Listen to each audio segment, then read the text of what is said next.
Parents evacuate students from Federal Government Girls College, Buhari, amid heightened security fears. In business, Nigerians spend $1.39 billion on foreign education in 6 months. On the foreign scene, Guinea-Bissau hold close vote as Embalo seeks rare second term. And in sport, Pyramids FC defeats Rivers United in CAF Confederations Cup League opener. Hello and welcome to all our viewers in Nigeria and around the world to News Express on Global Television, coming to you live from the nation's capital, Abuja. I am Mukhtar Qasim. A quick reminder that Global Television is on DSTV channel 365 and on StarTimes channel 276. And now, the news in details. President Bola Ahmed Tinubu has reaffirmed his commitment to eliminating terrorists and bandits across northern Nigeria, insisting that no region will be left to bleed under his watch, despite inheriting a deeply layered and sophisticated security crisis. Tinubu was represented by Speaker of the House of Representatives Tajuddin Abbas at the Arewa Consultative Forum 25th anniversary in Kaduna State, warned that the North faces one of the gravest moments in its history, stressing that Nigeria cannot prosper while a vital region remains paralyzed, and urged leaders to uphold moral responsibility, rebuild trust, and strengthen institutions. Tinubu praised the ACF's role in safeguarding the regional unity, highlighted new economic opportunities, including impending crude oil production from Kolmani, and listed key federal interventions such as the Abuja-Kaduna-Kano superhighway scheduled for commissioning soon. In the meantime, President Bola Tinubu has urged world leaders at the G20 summit in Johannesburg to reform global financial and trade systems so that Africa and other developing regions of the world benefits fairly from the critical minerals instead of remaining impoverished while powering global industries. Represented by Vice President Kashim Shettima, Tinubu insisted on value addition at the source, transparency in mineral extraction, protection of host communities, and global ethical standard for artificial intelligence that prioritize safety, equity, and human dignity. Tinubu said the G20 must champion fairer trade, inclusive investment, debt reforms, and technology transfer to ensure the green and digital transition uplifts rather than exclude developing nations. Away from the presidency, Nigeria's security crisis has deepened as a fresh wave of mass abduction focuses authorities to shut dozens of boarding schools across the country. The situation has made families evacuate their children from the Federal Government Girls College, FGGC, Buhari, on the outskirts of Abuja, as security concerns in the area grow. Our correspondent has the details.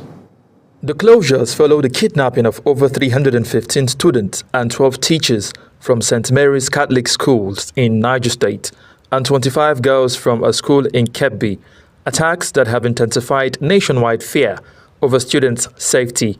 At the Federal Government Girls College, Buhari, Abuja, anxious parents stormed the school compound to take their children following the closures. They also expressed frustrations over what they describe as government inaction and insufficient protection for students. Track up. Only for me to get the call and say, Mommy, they said we should start coming home. I was like, maybe she didn't get it. I have to call somebody in the school, which now told me that yes, the information was put on the platform last night that they should come and pick their children. Because we are not happy with the situation that is going on in the country.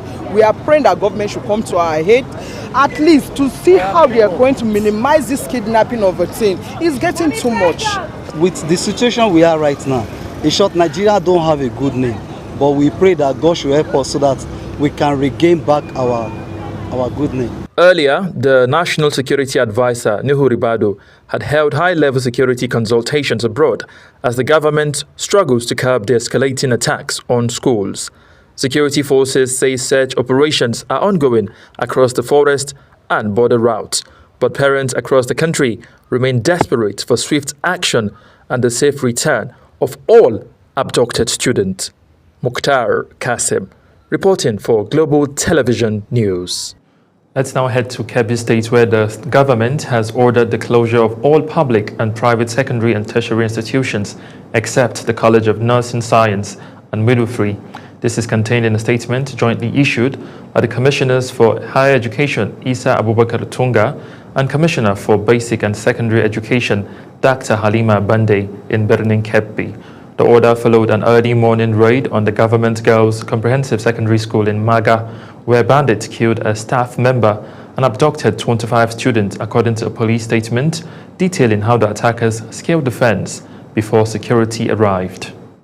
In a related development, the Niger State Governor, Muhammad Bago, has directed that all schools across the state should be shut down until after the new year, while schools in security-affected areas in the state will be shut down until further notice.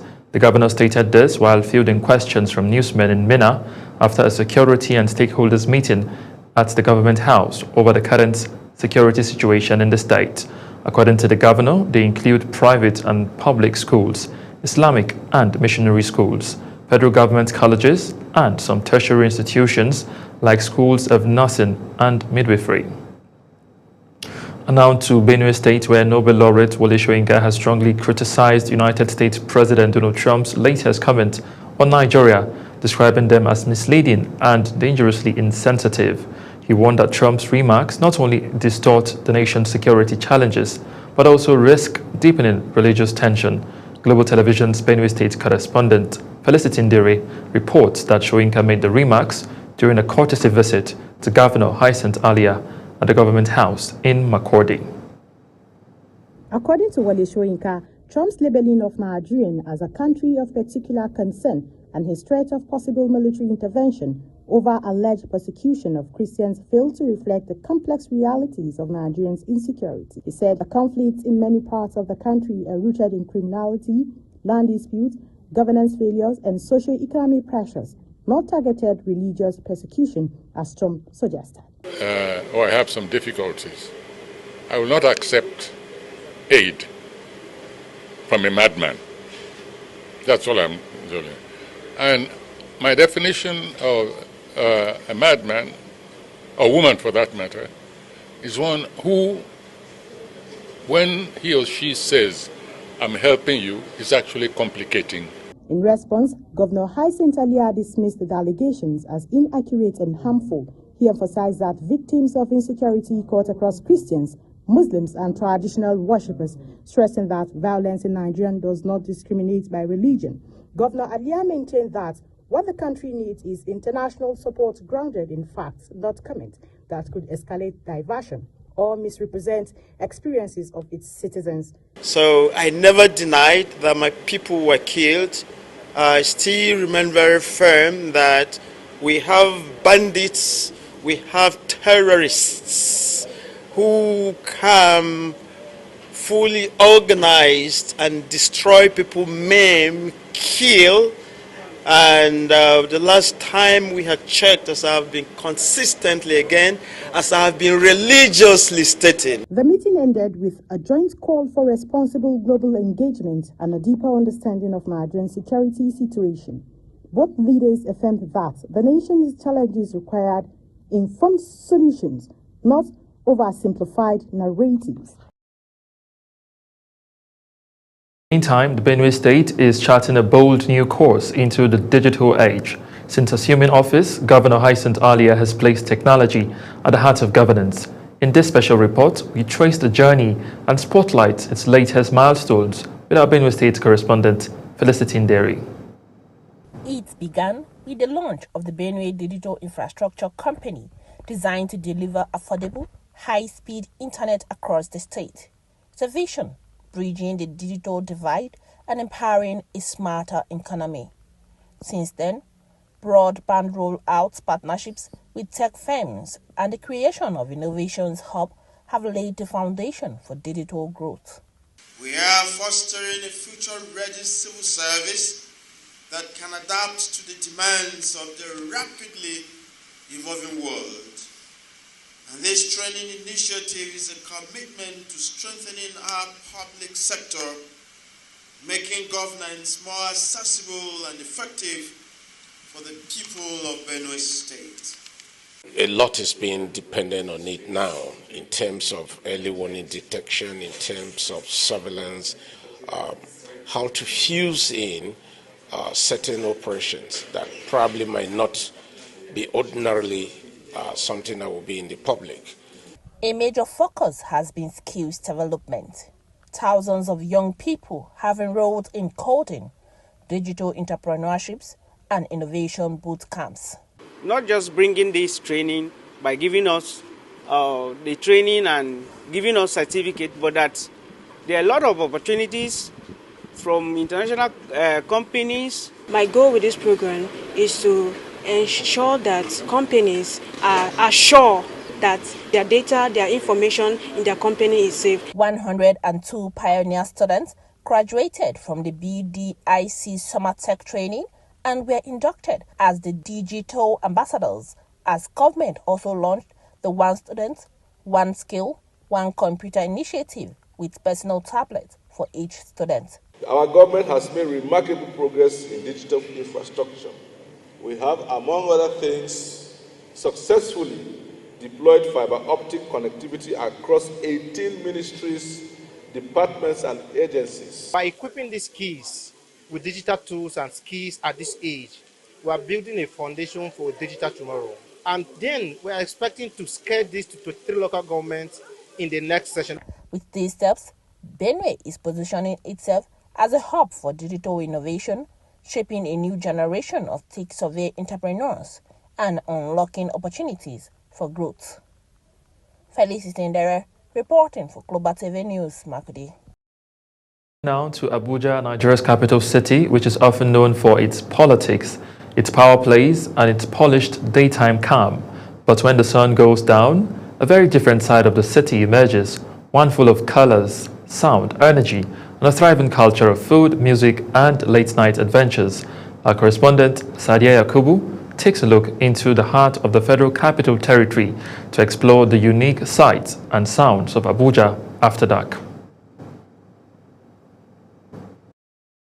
From the shimmering lights of Central Business District to the bustling corners of Wuse, Gwarimpa, and Maitama, Abuja transforms into a vibrant playground once daylight fades. Aminu Kano Crescent, arguably the heartbeat of Abuja's nightlife, from high-end lounges to roadside grids, this district comes alive with young professionals, creatives, tourists, and night crawlers, all looking for the perfect blend of relaxation and entertainment.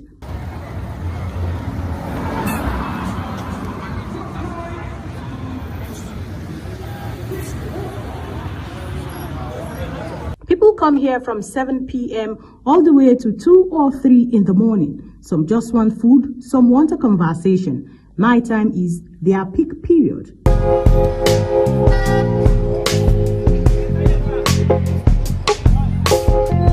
For party lovers, the city offers everything from rooftop lounges with breathtaking views to underground clubs where emerging DJs and artists test new sounds.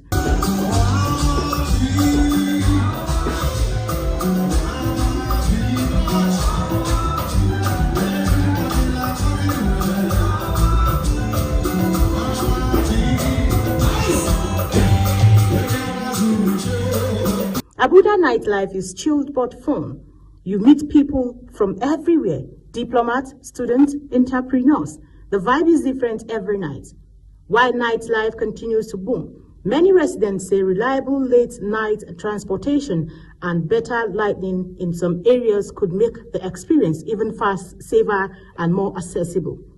Whether it's food, music, culture, or community, one thing is clear: Abuja nightlife is growing, evolving, and reshaping the identity of Nigeria's capital. Abuja nightlife continues to be a reflection of the city's diversity, ambition, and youthful spirit. From quiet evenings to high-energy parties, the capital truly never sleeps. Sadia Yakubu, reporting for Global Television News. Well, you're watching the live broadcast of News Express. When News Express returns, Guinea-Bissau holds close vote as Embalo seeks rare second term. Details coming shortly, plus business and sports stories on the other side of this break. Please stay with us.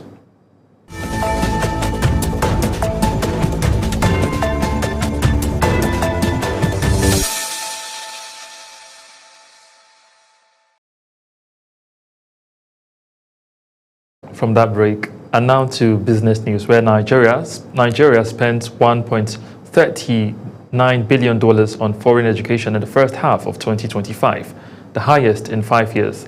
This is according to a new Central Bank of Nigeria balance of payments data that highlights the deepening crisis in the country's education system. The report shows a 20% rise in dollar terms and 38% in naira compared to 2024, with analysts linking the surge in education migration to insecurity, poor infrastructure, and declining standards across Nigeria's tertiary institutions, which attract almost no foreign students.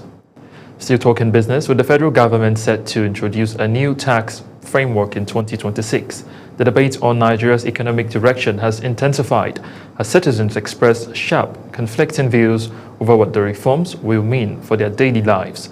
Kabir Hassan took to the streets of Abuja to sample public opinion and filed in this report.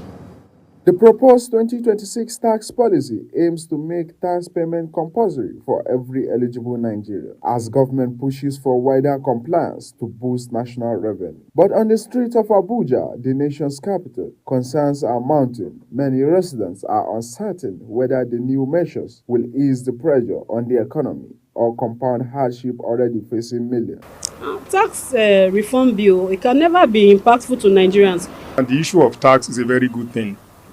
But in Nigeria today, let us be frank to ourselves, it's not going to be of any benefit to the masses. I don't think it can be of any immense importance to the Nigerian citizens. About the tax, I really did not say anything bad yet. To some Nigerians, the policy is a necessary step to strengthen government finances, improve infrastructure, and enhance service delivery. They argue that an organized and inclusive tax system could drive national development if properly managed. Going to do at the end of the day, is there any way to monitor that tax, to see that that tax goes into the right places? That's what we should be talking about. You pay tax, we are not seeing the effect of tax we are paying. At least we are supposed to see it on social amenities, on health, on education. It's leadership, it's corruption. Nigeria is blessed with a lot of resources. So it's corruption, it's leadership malfunction. However, others strongly disagree, warning that citizens are already overwhelmed by rising costs, high inflation, and stagnant wages. To them, introducing additional tax obligation without visible improvement in governance may further strain household budgets. So what are we channeling these tax reforms to? It's not about doing tax, it's where is it going to? Is there a credible way to see that, okay, this is where the tax is going to, or you just collect tax and then they still... People are suffering, people cannot afford basic amenities, and we are introducing tax. I don't think it will go a long way in solving the problem of the ordinary Nigerian citizens. Policy our president is bringing is, I know it's going to be helpful. If other past presidents might have done all this before, we will not be facing the challenge now. So as government efforts towards a more compliant tax system continue, public sentiment remains deeply divided. Nigerians say what they expect most is fairness, transparency, and a tax structure that aligns with the true state of economy. Kabir Hassan, reporting for Global TV News.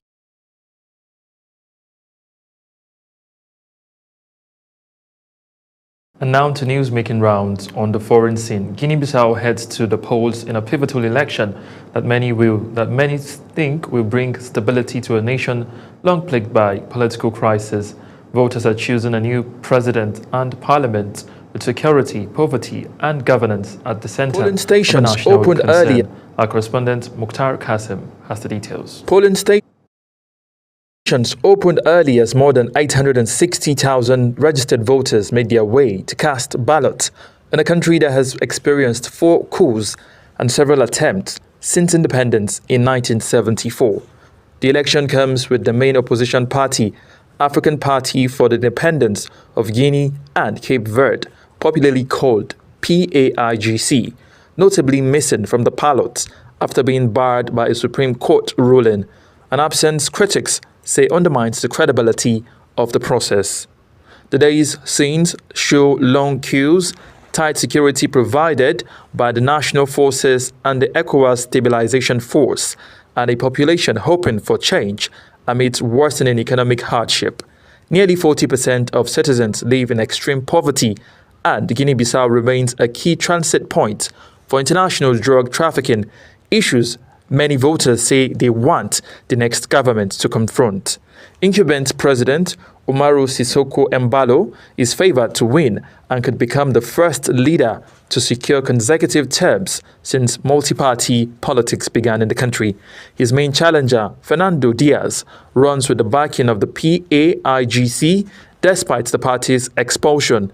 The election also marks the first time PAIGC will appear on any ballot for the presidency or parliament. As polls close and results are expected by Thursday, concerns linger that tensions may rise afterwards, as they have in previous elections.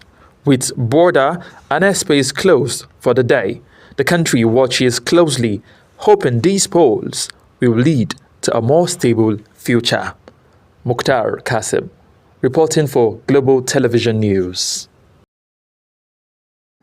Let's now head to South America, where Brazil's former president, Jair Bolsonaro, was taken into custody after the Supreme Court ruled him a flight risk, saying he attempted to disable his ankle monitor with a soldering iron while under house arrest for a failed coup plot aimed at preventing Luiz Inácio Lula da Silva from taking office.